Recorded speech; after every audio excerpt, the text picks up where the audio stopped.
Sa iba pang balita, ipinatawag ng Department of Foreign Affairs si Chinese Ambassador to the Philippines Wang Shilian bilang pagtugon sa pagpataw ng travel sanction ng China kay dating Senador Francis Tolentino dahil sa isyu ng West Philippine Sea.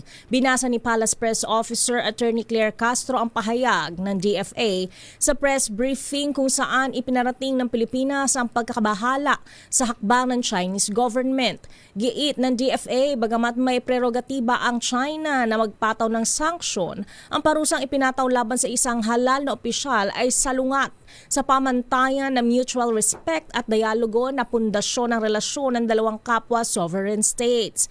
Ipinaalala rin ng DFA na bilang isang bansang may demokrasya, pinahalaga ng Pilipinas ang kalayaan sa pagpapahayag at mandato ng mga opisyal na ipaglaban ang interes ng bayan. Tiniyak naman ng pamahalaan na naninindigan ito sa pagpapanatili ng demokratikong paraan upang masolusyonan ang mga pagkakaiba ng pananaw at maisulong ang pagkakaunawaan sa pagitan ng Pilipinas at China.